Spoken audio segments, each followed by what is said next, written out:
Ya ego mu bisanzwe navuze ko turi kwishi ya kandi turabantu ya kandi abantu barageragezwa mu bisanzwe agakiza kamatanye ni Bibiliya nyene nivuga ati ntuhanga amaso ibyo uri kurabona mbwa ariko nyene ntuhanga amaso ibyo utari kurabona ya rero mugero mugenye ntuhanze amaso nyene abantu nyene uri kurabona nta gakiza nyene uhagararamwe ya bishaba ko wewe ubwawe novuga ko kuba wewe nyene ku giti cawe rero mu mashengero hari bibi vraiment bikorerwa kuko sikaye mbona mu mashengero ariko nyene hari ubusambanyi hari ubusuma hari iki ya uko turabona nyene na Kristo Yesu nyene nashavuye ya turabona nyene Bibiliya twereka nyene Yesu ashavuye na dufata ishengero nyene bayihinduye nyene akaguriro ya novuga ko n'ubunya amashengero bayahinduye nyene akaguriro mugabo kandi nyene sigaye mbora nyene abantu kare nyene mu mashengero niho nyene twahindukira tukaronkera nyene amahoro mugabo bunye mu mashengero niho turuhi niho abantu benshi nyene baruhira ya kuko ndafise intaye yaba mama baza nyene muri serire ya twarahura bambwiye ati je ishengero narimwe ndarivuyemo ririmwe ishaku ibikini biki ya me igihe wowe nyene wiyiza ubwawe ntuhanga amaso abantu kandi nyene ugiye gusenga nyene ntukurikira pasiteri canke basinye nabandi bantu ya wewe gusicukuye nyene kurondera ni Imana yo nyene ubukurikiye. Mbega muri ico gihe umaze kubona yuko mu rushengero harimwe ivyo bibi byose udondaguye urumva muri boîte wavuze ati mwarasambana ariko no munsi wagiye mu rushengero usanga nawe barasambana usanga baratukana muri make zangeso zose wahora ugenderamo wazisanze niyo wagiye wasanze ziri mbega ukora iki kugira ngo umuntu yirinde ivyo bintu byose ya ico ukora Bibiliya ivuga ati ngo birivuga ati ngo umubiri wacu tuwihindura umuja ya nako ndavuga ati kenshi abantu bipfuza kumera nyene nk'abandi ya mu bisanzwe muri kano kandi kumvuga ati ba wewe nyene jewe nk'ukuntu nyene nize kugira nyene mpinduke ya kugira nyene mere nk'uko unye ya novuga ko n'ubuntu nyene nagiriwe nyene n'Imana nuko hari abantu bamwe tutajana ya naho nyene dufise abagenzi benshi si benshi yena ari beza hari abagenzi tugendana nyene atari beza ya rero bajya abantu romenye twatari nyene muri liste yawe ntimujana ya kandi turasengera nyene n'abagenzi tujana ya bakunzi ba Yakini TV turabahaye mwiriwe nabwakiye bitewe naho mwerereye nagenda babwire ko ndabakunda uno munsi rero nkuko bisanzwe twarabemereye yuko tuzokwama tubazanira ibishasha kandi bigezweho ariko imbere yuko mugira dukomeze ikiganiro cacu reka tubasaba mufyonde subscribe like na share na comment twagira tubabwire yuko kuri Microfone muri kumwe na Ndowa Trasisi inyuma ya kamera naho hariho Novela akaba ari umukobwa bikora neza cyane gose rero kano kanya twagendeye abakozi b'Imana tugiye kumusanga aho asanzwe ari reka dusabe cameraman ahindukize kamera idukurikire nkuko bisanzwe rero reka tumusabe abanze abidondore turabahaye mwaramutse neza hama ndabaramukije cyane akazina kanje nitwa Dukize James nkaba sanzwe nkora ibikorwa by'Imana byinshi murabyumva cyane murakoze usanzwe ukora ibikorwa by'Imana mu rushengero ruhe shengera mu ishengero rya training center hama nkaba ndongoye n'amaserire ego murabona yuko ari umujene yitahuye asanzwe ari umukozi w'Imana James turagomba tugende ku bintu nyamukuru ni kubera iki watumye uba umukozi w'Imana kandi ugwaruka gwishi muri kino gihe tugezemo gwikundira ikirori gwikundira imiziki rukunda karaoke we byagenze bitugira ngo bikunde uba umukozi w'Imana hama ndabashimiye cyane mu kibazo mumbagije mu bishanzwe mwinoshi hari ibintu byinshi icatumye numva no korera Imana gusumba ibindi bintu byose nuko nabaye mu bintu bitampa amahoro narabaye mu vyishi ya naragendeye mu birori nyene nkuko nyene mu bivuze ya naragendeye mu mabwate mugabo harageze aho numva nkeneye Imana mu bishanzo ashwa kuburi mwishi ukibaza ngo ishiratanga amahoro mugabishi nta mahoro itanga mu Mana niyo nasanze hari amahoro rero ya nagira ubuntu ya nkuko bandi nyene bagiriga ubuntu masanga ndakiriye Kristo Yesu numva ndamukunze cyane numva nubana nawe nico campaye guhinduka no kumva no mukorera nasanze muri we hari amahoro gusa nijyari wumvise umuhamagaro wo gukorera Imana umunsi numvise umuhamagaro w'Imana ni gihe twahora na Kristoesho hama ndamwakira nyuma nyene no kumwakira haragezaho numva novuga nyene nka calling yiwe ya narumva nyene ari karampamagara ati nkorera ndakeneye kugukoresha kugira nawe nyene ashino babandi rero ubu unye nanje ndumurovyi nkuko Petero nyene yamubwiye atugiye kuzura roba abantu ya mbega ni ryari wakiriye agakiza igihe nakira agakiza sikera cyane nakakiriye muri 2018 ni vuba cyane nuko gushanye n'umuntu nyene yakiriye nyene hinduka biranyaruka cyane rero igihe nyene nakira agakiza nari mu Buganda cyari igihugu cyaho abantu bavuga ati niyongeye gupfira mugabo nico gihugu nyene Imana nyene yasanzemwe ya Bibiliya nivuga ati kiganza cyawe sikigufi ngo kinanirwe no gukora naho ashobo buri mu mwiza utewe ubwoba gute ni ngombwa Imana igusangeyo rero nakijijwe muri 2018 mu kwezi kwa gatanu matariki nyene ya 20 uko 26 dushingire intahe ingene byakugendeye kugira bikunde uje mu iyo ntuzeye mwako gakiza urinduka akira mu bishanzwe si ibintu byoroshe cyane n'ubuntu umuntu nyene agirirwa muri Tito 2 niho nyene hatubwira ati ngo Tito 2 nyene 11 nyene hatubwira ati ngo ubuntu bwayo bwaje gukiza abantu boshe mu bishanzwe sinovuga ngo ni nguvu zanje canke n'imbaraga zanje nta gikorwa na kimwe nigeze nkora kugira mpinduke n'ubuntu nyene nagiriwe nawe yansanze nyene mu mwiza hama ndamurikirwa nyene n'umuco wiwe nishanga ndakiriye agakiza mu bishanzwe nari umuntu ntashoboka nari umuntu nyene nkunda kaboregwe nari umuntu nkunda abakobwa mu bishanzwe nari naraboshwe niko novuga hama ukuntu nyene nagira ubwo buntu je nakijijwe nk'incuro 3 subira kandi kugwa nakizwe no munsi nkumva nyene nakiriye Kristoesho reka tugende gaho nyene ko uburyo wakizwa ukongera gasara kugwa niye ntambamye yatuma uno munsi ukizwa ejo ugasanga wasubiye kubivamo mu bishanzwe agakiza kamatanye ni iki ni gikorwa umuntu akora rero nyuma impamvu nyene nakizwa hama nkagwa nuko nakizwa hama ngaca nsubirana nyene naba bagenzi babi canke nkasubira muri vyandi vya kera mu ishanzu birivuga ati ngo wakiriye Kristoesho ngo ubucitse cyane mu gishasha ngo ivya kera biba bihise ngo babicitse ivya kera umva butanguranye nabishasha rero narakizwa muganka nkasanga ndacari kumwe naba bagenzi nyene twajana muri boîte ndacangena nabandi rero vyari bigoye ko no hinduka kubera nasanga nyene nasubiye mu vya kera niyo mpamvu vyashika nkakizwa hama kandi nkagwa mugabo ndageraho rero menya ko kumbe cage nyene wahindutse hari abantu bamwe hari abantu bamwe ndasubira nyene kugendana nabo kubera mutaba muri mu gicu kimwe rero harageza aho ndabihoza gatoya kugira nkure hama nyuma nyene ho gukura ndasubira kandi kuvugana nabo rero ikintu no hanura abantu benshi igihe nyene wahindutse bica bishaba ko kuca utandukanya n'ivya kera uca witandukanya n'abagenzi babi sukubaheba nukwitandukanya nabo kubera birivuga kubera novuga ko dufata umuntu mudasanga inzira ntimujana kandi abantu bataraganye ntibajana rero mugero ubona ko muri kujana n'abagenzi mwajana muri boîte mutari mu bisanzwe nyene wahindutse dufata nyene wabaye mushasha abasigaye kujana n'abashasha none muri ico gihe umaze kuba ufise abo bagenzi ndova ko warufise ikundi mujana mu mabwate mbega muri ico gihe abo bantu nabo baba barahindutse bagaheba izo nzira canke bo baracabandanya izanzira zabo ndafise intahe y'abahindutse ndafise intahe nabo nyene nafashije n'abandi batarahinduka bakibigenderamwe mbega none turumva ko uri umukozi w'Imana buri mwaka ushobora guhindura abantu bangana gute ufashijwe no mpwemu yera mu bishanzwe navuze ko ndongoye Serile turagirirwa nyene amahirwe kuko birivuga ati iyo umuntu nyene yakiriye agakiza ni impundu hano kwisi no mwijuru rero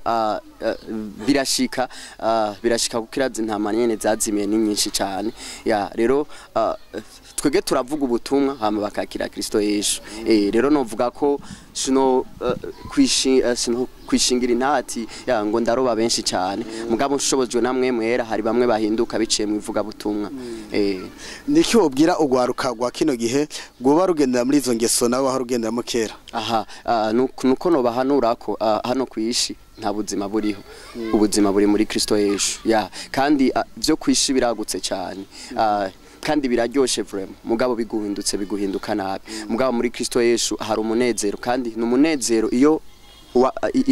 novuga ko nyene iyo wishanze mu munezero nyene wa Kristo Yesu hari uguhinduka cyane rero nobabwira ko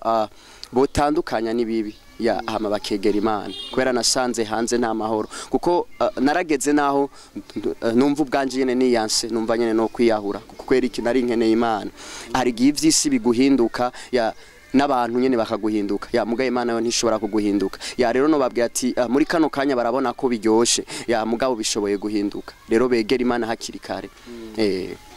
mbega abantu benshi hari abajene twara duhura batandukanye bakavuga yuko ahubwo n'agakiza bagiyemo bakavuyemo kubera imico abandi bagenzi babo batabamiye imbuto nziza mbega byo babishika iyo mico mibi mu rushengero nayo ikabayo kandi ari mu ngoro y'Imana ya ego mu bisanzwe navuze ko turi kwishi ya kandi turabantu ya kandi abantu barageragezwa mu bisanzwe agakiza kamatanye nikiye Bibiliya nyene nivuga ati ntuhanga amaso ibyo uri kurabona mugari ko nyene ntuhanga amaso ibyo utari kurabona ya rero mugero mugenye ntuhanze amaso nyene abantu nyene kurabona nta gakiza nyene uhagararamwe ya bishaba ko wewe ubwawe novuga ko kuba wewe nyene ku giti cyawe rero mu mashengero hari bibi vraiment bikorerwaho kuko sikaye mbona mu mashengero ariko nyene hari ubusambanyi hari ubusuma hari iki ya uko turabona nyene na Kristo Yesu nyene nashavuye ya turabona nyene bibiri twerekanye nyene Yesu ashavuye na dufata ishengero nyene bayihinduye nyene akaguriro ya novuga ko n'ubunya amashengero bayahinduye nyene akaguriro mugabo kandi nyene sigaye mbora nyene abantu kare nyene mu mashengero niho nyene twahindukira tukaronkera nyene amahoro mugabo bunye mu mashengero niho turuhi niho abantu benshi nyene baruhira ya kuko ndafise intaye yaba mama baza nyene muri serire ya twarahura bambwiye ati je ishengero narimwe ndarivuyemo ririmwe ishaku ibikini biki ya me igihe wowe nyene wiyiza ubwawe ntuhanga amaso abantu kandi nyene ugiye gusenga nyene ntukurikira pasiteri cyangwa basinye nabandi bantu ya wewe gusicukuye nyene kurondera ni Imana yonyene ubukurikiye mbega muri ico gihe umaze kubona yuko mu rushengero harimwe ivyo bibi byose udondaguye urumva muri boîte wavuze ati mwarasambana ariko no munsi wagiye mu rushengero usanga nawe barasambana usanga baratukana muri make zangeso zose wahora ugenderamo wazisanze niyo wagiye wasanze ziri mbega ukora iki kugira ngo umuntu yirinde ivyo bintu byose ya ico ukora Bibiliya ivuga ati ngo birivuga ati ngo umubiri wacu tuwihindura umuja ya nako ndavuga ati kenshi abantu bipfuza kumera nyene nk'abandi ya mu bisanzwe muri kano kanya ndikumvuga ati ba wewe nyene jewe nk'ukuntu nyene nize kugira nyene mpinduke ya kugira nyene mere nk'uko unye ya novuga ko n'ubuntu nyene nagiriwe nyene n'Imana nuko hari abantu bamwe tutajana ya naho nyene dufise abagenzi benshi si benshi yena ari beza hari abagenzi tugendana nyene atari beza ya rero bajya abantu romenye twatari nyene muri liste yawe ntimujana ya kandi turasengera nyene n'abagenzi tujana ya rero ikintu numva nyene muri kano kanya nuko nyene wa muntu yo kumva ko je ubwanje ndikorerako Job ganje ndikorera ko hari ivyo nyene biranye nitubwira twishonzeshe ya tugira iki ya kugira twebwe nyene duhinduke uvuga yuko umuntu rero ayo kwisonzesha kugira ngo ashore gushitsa kugoroka kose ya oya nta muntu nta kintu na kimwe ukora kugira ashene dufatanye n'ugororoke gusa nyene Bibiliya ivuga ati igihe nyene wakirenge Kristo Yesu ngo wakire ukugororoka rero wewe ntaco ushobora gukora kugira nyene uhinduke ya nta kintu na kimwe ushobora gukora nta nguvu na kimwe ushiramo kugira nyene uhinduke kiretse bwa buntu bw'Imana hari ahantu Yesu bigeze kumubaza ikibazo baramubaza ngo abakizwa ni bande intumwa nizo zabimubwiye Yesu ico gihe arabishira ngo kubw'umwana w'umuntu gukizwa ntibishoboka mbega none ni ryari umuntu amenya ko ari Imana yamamagaye ko hariho ibishobisho umuntu ashaka kwinjira mu gakiza nkuko nagenda vyumva nabandi batandukanye amaze gushika mu gakiza akagenda n'ibigumbagumba vyose akava ari yazi yuko ari yagiye ari mu mahoro nkuko bamwe batubwira ngo ngwino kwa Yesu amahoro arahari umwidegemvyo umutekano amaze gushika agacabura n'abasambaye mu rushengero kandi ari yari maraya agacabura n'abasambaye mu rushengero bararirimba baraprotokora agasanga ivyo byose barabikora mbega ico gihe abo bantu bumva bari mu rushenga zari ko aramira imbuto nziza bagenzi babo ya mu bisanzwe nishuye kwanza kuri ico nyene cyo guhamagagwa nta muntu numwe atahamagawe bibiri ivuga ati twese twarahamagawe ya kandi nimba hari umuco waje kugira umurikire abantu bose mu bisanzwe novuga ko ubuntu bwa Kristo nta numwe butoranya bwaje kuri bose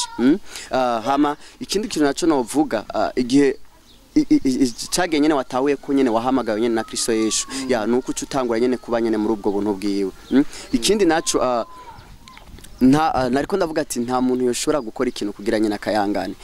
kandi ishengero naho abantu nyene batarabitahura ishengero ntirizamo abantu bagororotse ishengero rizamwo abantu barushe abantu bakomeretse abantu bacafuye akwera igihe tuje mu ishengero ya ni kugira tumurikirwe n'umuco wa Kristo Yesu ya kubera ni kibanza cyaho turuhukira rero novuga ko mwari mumbagije ikibazo ati ngo nabaje ati abakizwa ni bande bamenya ryari ko bakijijwe igihe umenya ko wakijijwe nigihe wakiriye Kristo Yesu igihe wakiriye Kristo Yesu birivuga ati ngo ubucitse umugororo gute bamwakira gute bigenda gute kugira bakire Kristo Yesu ya ni ibintu byoroshe cyane nuko nyene wizera amanyuma yo kwizera birivuga ati ngo twizereshe umutima wacu amatwaturisha kanwa byagenze gute dufate nk'akarorero nk'ubunye nshaka amafaranga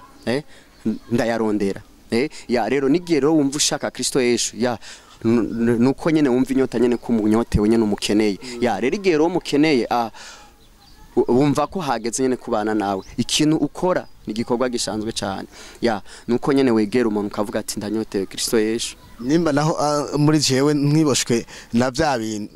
byaha byanje uyu muntu mwira gute kandi wumva ntazoba mbona ivyiwe ko bimpimbara nijyara umuntu yizera biba byagenze gute igero wizera hari amakuru twumva mu isanzwe novuga ko ubutumwa buravugwa henshi cyane ya urashobora kumva ubutumwa bukagutusha dufate nka je nko kugira nyene nizere nyene Kristo Yesu ya nabiguye nyene n'umugenzi ati ndagutumiye ya yama yantumiye kenshi ndagutumiye ariko ntibikunde umunsi umwe acaraza arambye ati nukuri jewe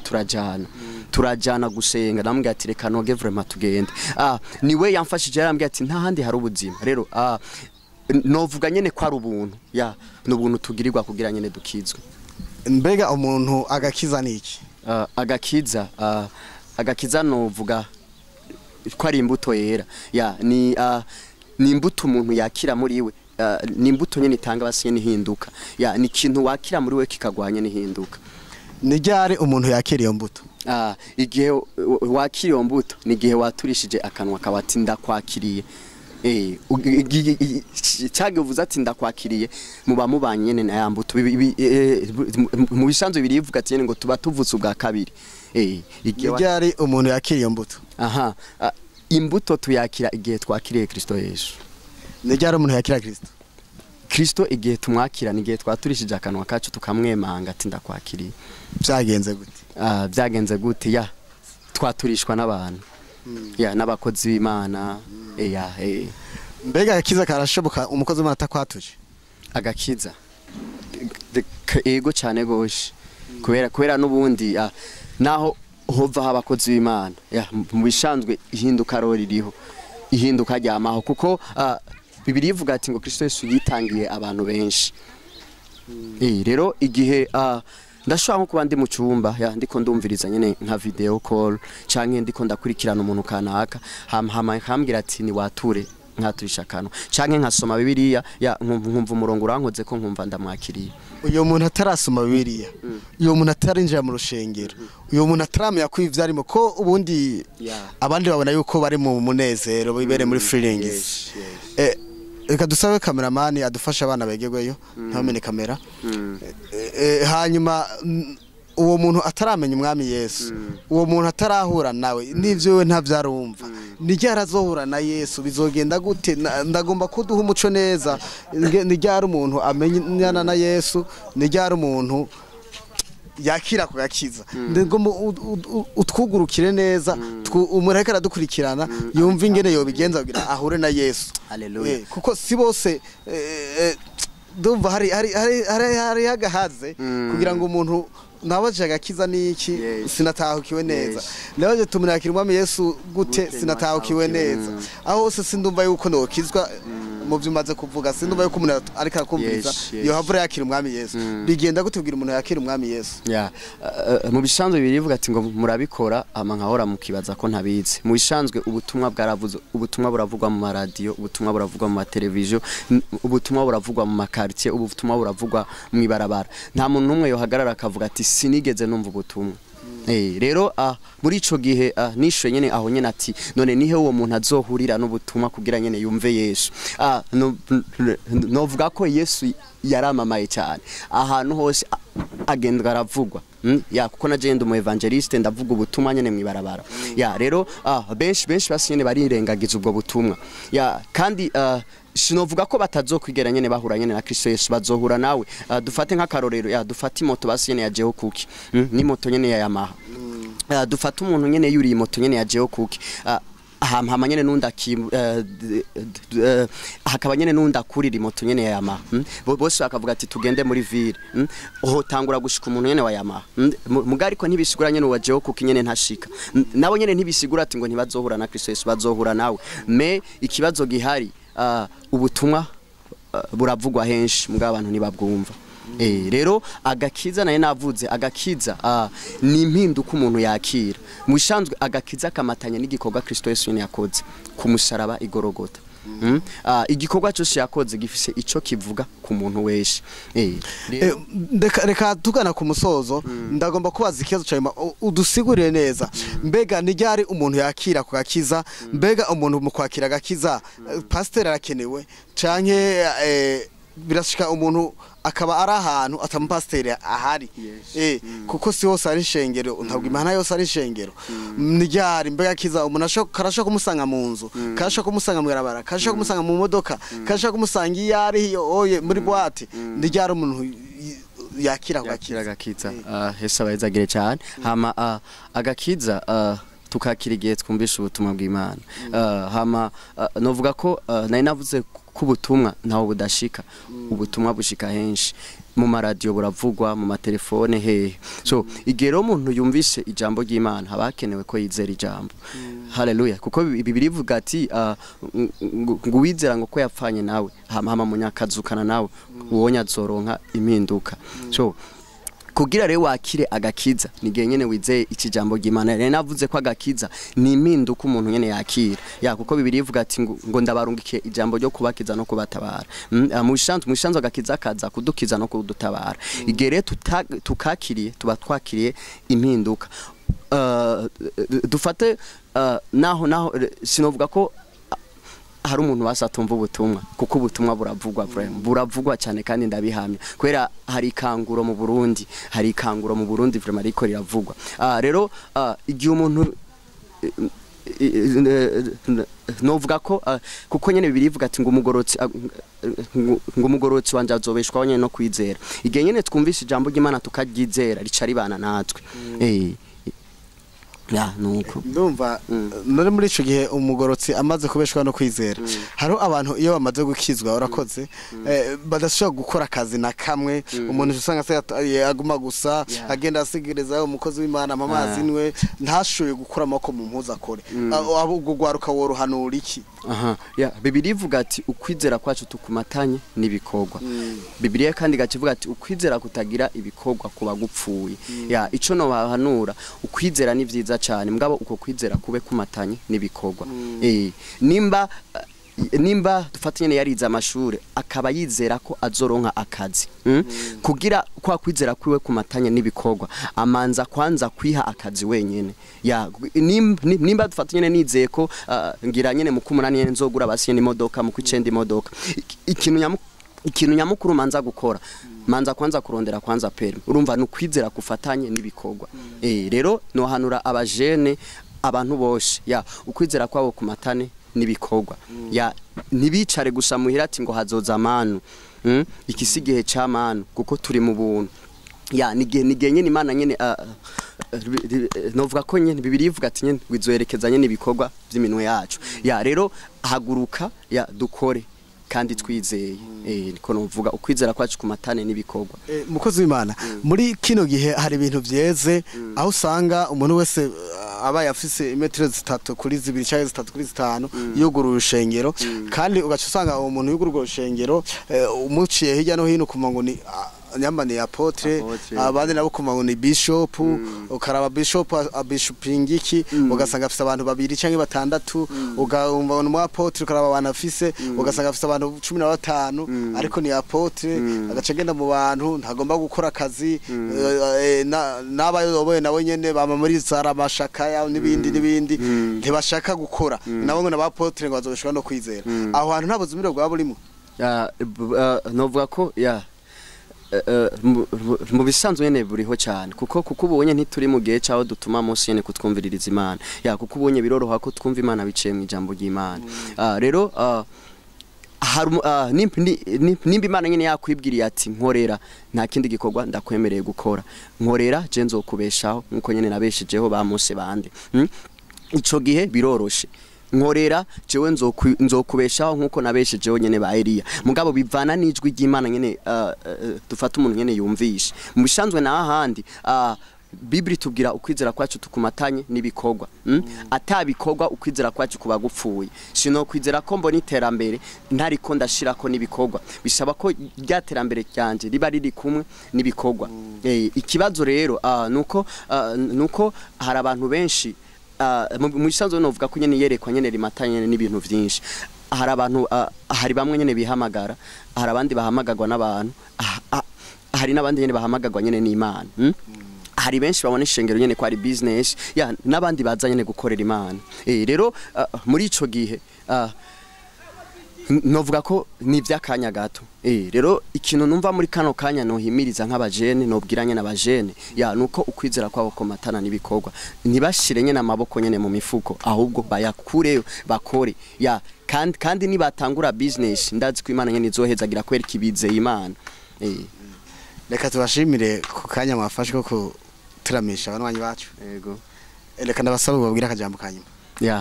amakajambo novuga nuko hanze nta buzima buriho mugari ku buzima buri muri Kristo Yesu nta muntu yoshobora kurondera hanze ubuzima si kibazo c'ivyo nyene bagerageje bikanga mugabo byose muri Kristo Yesu nyene birashoboka igihe nyene wakiriye Kristo Yesu nico gihe nyene cyo koroherwa ariko igihe utarakira Kristo Yesu ntibikunda vraiment ko woroherwa ndakunda cyane kuvuga ati hano kwiyishi umuntu adafise mpwemu yera ntiyoba hano kwiyishi mugabo iyo ufise mpwemu yera biroroshe kuba hano kwiyishi no bahamagarira muri Kristo Yesu abajene abapapa abamama bakamenya Kristo Yesu kugira bakire bwa buzima nibwo buzima butanga impinduka gusa murakoze reka tubashimire bakunzi ba Yakini TV turabashimiye ku mwanya mwafashe wo kudukurikirana reka ndabibutse mufende subscribe like share na comment twagira tubabwire yuko kuri kamera mwari kumwe na Novera kuri Microfone mwari kumwe na Nduwaye Trasisi mwarahezagiwe bye bye